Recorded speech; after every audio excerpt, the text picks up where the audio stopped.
Alright, y'all, it's I Talk Ball. Welcome back to the NBA Resim. We are on the 1956-57 season. It's officially been a decade. So actually, let's check in with some history here, since it has been 10 years.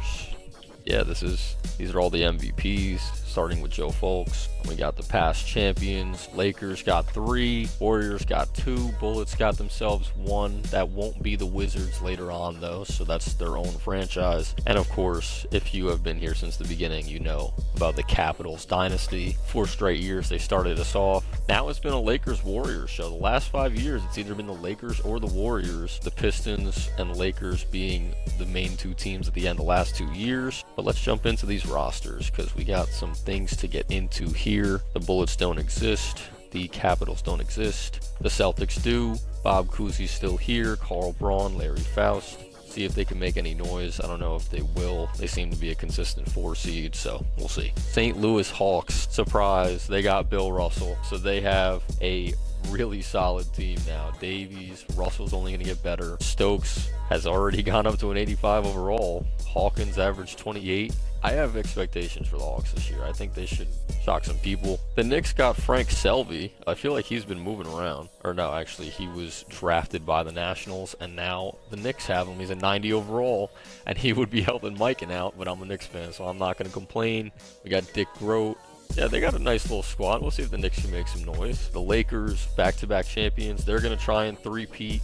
Only team to do it so far has been the Capitals, and they did 4 straight.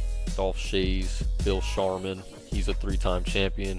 And they kept George Yardley around after that Game 7. Makes sense for sure.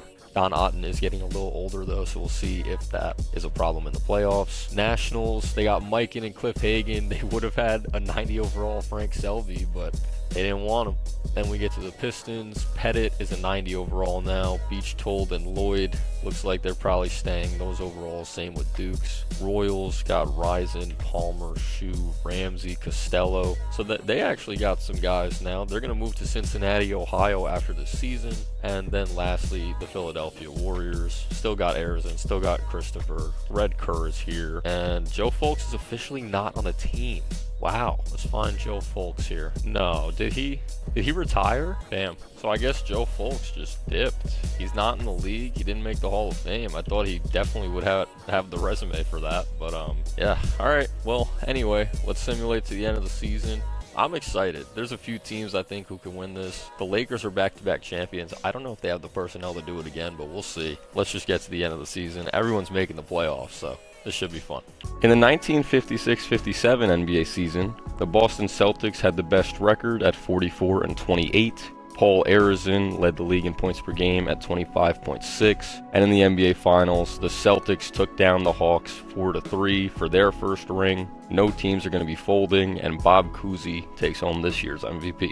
Alright, so the MVP is Bob Pettit once again, averaging 24 and 12 on 57%. Bill Russell, Rookie of the Year, not surprised. Only averaged 12 points, but you guys know his defensive impact and everything. I actually might change his number to 6 just because he's Bill Russell. Sylvester Willis, who the hell is that? But he's got the 6th Man of the Year. Shout out to you, bro. Alright, yeah, Sylvester, averaging 16 a game. Bill Russell, Defensive Player of the Year. He will probably have this award for the next 10 years unless Wilt Chamberlain gets it. I don't know his draft class though, so that should be interesting. Gene Shue, Rochester Royals, is the most improved player. Maurice Stokes is the clutch player of the year. That's interesting. Okay.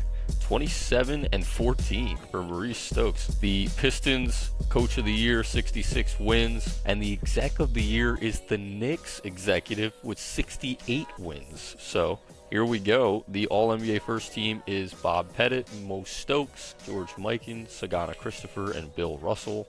The second team is Cousy, Arizin, Hagan, Selvey, and Davies. And the third team is Dick Grote, Yardley, Molinas, Workman, and Calbert Booker, 78 overall on the Hawks. The Hawks, I think, have some people in the media or something. Here are the all-defensive teams. And here are the all-rookie teams. And let's get into it, y'all. So the NBA standings, the Knicks broke through and got 68 wins as the #1 seed. Pistons, number 2, 66 wins. Boston was 63. Philly was 61. Yeah, I mean, I'm not going to lie. I'm surprised at who's at the top. The Warriors getting another 60-win season. And the Hawks down here again, even with Russell and Stokes doing what he does. So very interesting to see. We'll see if they do anything against the Knicks. League leaders, Stokes led with 27 a game. Rebounding was Russell. I mean, they got some bigs, man. Russell and Stokes are legit. Bob Davies leading the way with 12 assists. Steals is a 3-way tie between, or no, it's a 2-way tie because that guy's fake. So Bob Davies and Paul Arizin, and the blocks is Arnie Resimulating above Bill Russell. Wow. Field goal percentage is Frank Ramsey as well. And let's get into these games, man. Let's do it. All right, first series is Celtics Nationals. Celtics took game 1.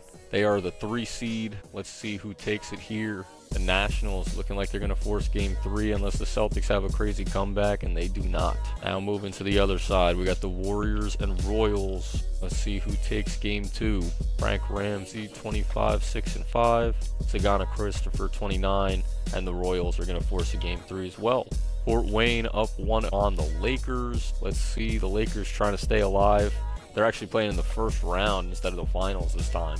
So we'll see how this ends up. But the Lakers, looks like they are going to force a game 3 unless the Pistons have a late run, but they do not. Richie Guerin. Oh, I didn't even realize Richie Guerin's on the Lakers. He's an 80 overall. He was a Knicks, so that's very interesting. But the Knicks, Hawks 1-0. Let's see, can the Hawks make some noise, or will the Knicks do what they've been doing all season? Hawks come out hot, but the Knicks storm back. This looks like it might come down to the wire. Are we going to see rookie Bill Russell in action? All right, yeah, we are. It jumped up from 107, 103 to 106. All right, and now it is a 3-point game. Knicks trying to advance to round 2 behind the new addition, Frank Selvey.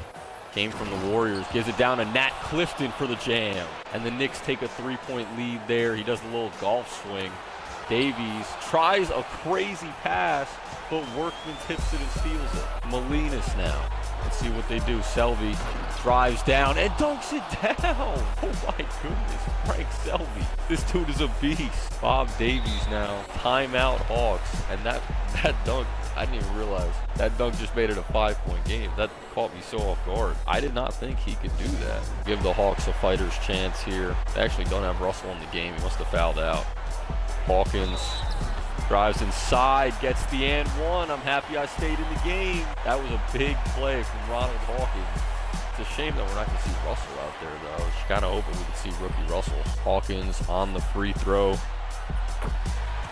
Got it. It's a 2-point game. They don't even have to foul or anything. They can just play defense. But let's see what Frank Selvey can do. He was not this good in real life, but he's this good in the game. He missed the layup. Hawks have a chance. Davies gives it up to Hawkins. Back to Davies. Let's see what happens here. Bob Davies been leading the league in assists for a long time. Harry Gallatin. Left-hand layup. No good. Rebound. Nat Clifton. That is a tough way to go there. I probably would have gone to Stokes, but Clifton missed the first. I don't know who the Hawks could go to for 3, so they probably need another miss, and they don't get it. Clifton is going to lock in and make the next one. So it's a 3-point game. Hawkins was able to get that and 1 before. Unless they have another crazy thing like that, it is going to be tough to score here. Stokes driving, kicks it out to Davies. They don't even have a 3-point line on the court. Davies, what's he doing? They're going to have to kick out for a 3 or something. Stokes for the tie. No, and that is going to do it. The Knicks are moving on to round 2, taking down the St. Louis Hawks, the 8th seed. I'm glad we didn't choke. I'm glad the Knicks didn't choke. Hawkins and Stokes both with 34. Yeah, this Hawks team is about to go crazy. Yo, Bob Davies with 5, 10, 11, and 10 steals. This dude is unreal. The Hawks just continue to play this little 5-man rotation. I don't know why they keep doing this. I have no control of this team. But yeah, that's what they're opting to do. and that's going to be the end of their season. Celtics, Nationals. Let's see who we got here. Going to game 3. Winner takes all. Celtics with Cousy, Nationals with Mikan. Kind of close at the end here, but the Celtics just keep having an answer. Vic Schnittiker with 25, taking the win for the Celtics. Mikan with just 19, man. Tough to see.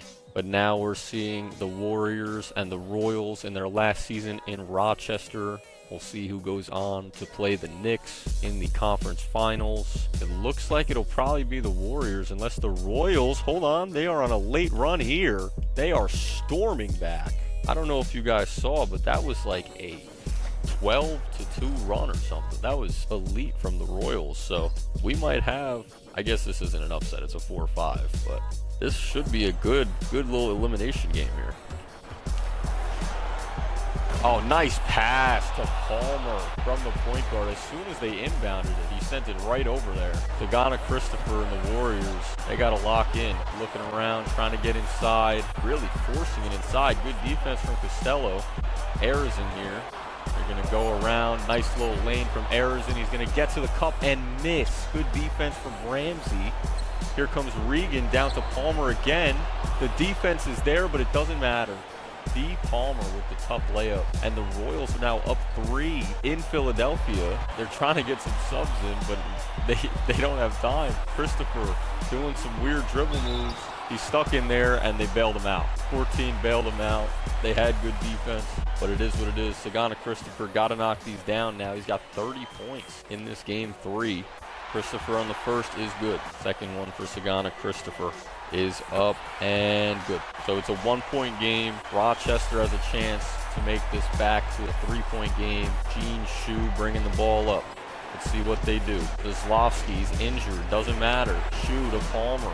Kleiman with it now. 6 on the clock. Zlowski. He's stuck at the 3-point line. He's going to be forced into a tough shot and miss it. Cooper the rebound. Warriors got a chance. Arizin behind the back. Crossover. Drives to the left. He gets stopped. Gets it back. Now they give it to Darling. Darling trying to post up. Gives it to Christopher. Christopher's had the hot hand all night. And he does it again. Hanging in the air for the 2. 7 seconds remaining. The Royals have a chance. This is win or go home. This is it. Rising to Shu. Who they're going to go to. Palmer's been their guy. Palmer's blocked. He's blocked. A big-time rejection from Polson. That was a huge rejection. This game, I mean, pretty much looking like it's out of reach. Just 1.8 seconds. Darling hits the first. They're going to need a full-court shot. They got no timeouts, but we shall see. Warriors going to knock them both down. Rising. Zlowski from full court. No good. Did hit back rim. But the Warriors are going to win this game, even though I thought the Royals were going to take it for a second. But Warriors did end up on top, and they will play the Knicks. Sagana Christopher, 34, 8, and 6. Paul Arizin with 19 and 10. Wyman was the only one with over 20 for the Royals. So yeah, 118, 115 final score there. And now we go to the last series over here, Pistons Lakers. It's been the finals the last 2 years. We will have a different finals. Let's see. Lakers, Pistons. Who's going to move on? Can the Pistons finally get over the hump of the Lakers? It's only a 3-game series, but we shall see. 4 minutes left. Do the Lakers have a late push, or are the Pistons just going to cruise? The Pistons are going to cruise, and they're going to move on to the next round. Cam Hardaway, Bob Pettit, Jim Beachtold getting it done. So again, the top 4 seeds do advance. Let's see how this second round goes. Again, the 2-0 series leads, and the Knicks and Boston. Yo, Boston fans, I know New York and Boston don't really get along in real life, but we are getting our ass kicked in this series so far. But we'll see. Maybe the Knicks or Boston will have a little 2-0 comeback on their hands. I was going to say Detroit because it's the Pistons, but not Detroit yet. They're Fort Wayne. They got a chance to make some noise here. Let's see. Will they go back to the finals for the 3rd straight year? Looking like yes. Yeah, they're not even going to give Boston a chance. Cousy looking like he made the wrong decision here. But now the Pistons have ran through Cousy and the Lakers in the same run. Warriors, Knicks. Can the Knicks have some respect for themselves considering they won 68 games this year? Okay, they're cutting it back a little bit. This is probably a hop in. It is. 115, 113, a minute 11 left. All right, 115, 113. Let's see what we got. Philadelphia inbounds to Hennessy. Man, they really might 3-0 sweep the Knicks as well. Christopher, a little spin move to the cup is good over Haynes. Man, this is crazy. The 68-win Knicks looking really vulnerable right now. Unless Selvey has something late to say, it's not looking great. Selvey gives it to Molinas, over to Marquez Haynes. Haynes in and out, steps back, tough two is no good.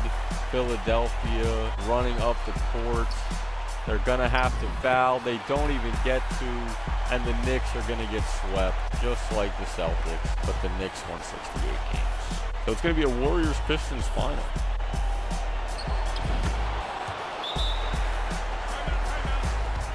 Nice shot, but I'm gonna sim out of here.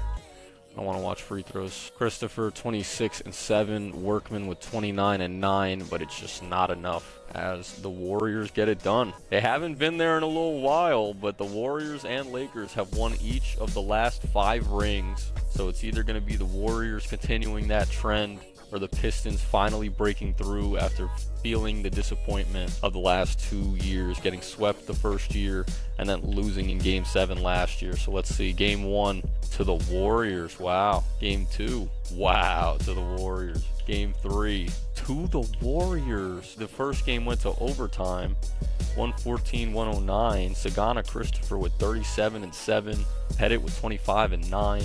Game 2, Pistons, Pistons lost by 4. They lost both games in Fort Wayne. No one even did anything too crazy in this game, but the Warriors ended up on top. Game 3, Warriors were back home and they had the momentum. They won 125-103. And it's looking like that'll do it. The Pistons are going to go 0-3 in finals appearances in the last 3 years. It's really tough to see. Warriors not even giving them a chance. This is unreal. Show some heart, Pistons. Oh, they might. They might. Oh, I thought they were going to. But the Warriors got on a late run. I'm not going to lie, man. I knew this year was open. I didn't think the Lakers were going to take it. But the Warriors were definitely not a team that I was considering. And they are going to bring it home. The Warriors with their 3rd ring of the decade. Wow, bringing it back. You see that guy that looks like LeBron? Yeah, I'm dead, yo. They got a LeBron face. Number 7 is literally LeBron. I'm dead. Pistons, though, losing their 3rd finals in 3 years. I mean, that is tough to see, man. Losing to the Lakers twice, and then when you finally break past the Lakers, you lose to the Warriors. It's just tough to see. But Philadelphia back on top. They don't have Joe Fultz anymore, and I guess that's what they needed to get back on top. Shout out Joe Fultz. But he did retire a 2-time champion, so I guess I can't really say that. And there it is, the Warriors. They actually have the right team. They will hold the trophy once again. Man, the Pistons really can't get over that hump. It's crazy. And it looks like Sagana Christopher is going to take home the finals MVP, and probably deservedly so. He had a few 30-point games in the series, so he has been phenomenal for them. 36 and 10 to finish the sweep. Yeah, well deserved there. And yeah, the Warriors will sweep the Pistons. Christopher averaged 28 and 8. Man, absolutely great work from them there. And the poor Pistons, man. I actually feel bad for them right now. But Jim Pollard is going to retire. He was a pretty notable player for a while. I see he was on the Bullets, so I'm going to assume he did get, he got a couple rings, 29 and 34. So that would be with which team? Yeah, all right. So he got one with the Bullets and then one of the Laker rings as well. He's retiring. Clifton McNeely, did you win a ring? I feel like you may have at some point. No, you didn't. But you were a 3-time All-Star. Notable player as well, leaving us. But yeah, man, that's going to do it for this episode. I'll see you guys in the next one. Maybe Bill Russell and his Hawks can finally make some noise, but we'll see. Peace.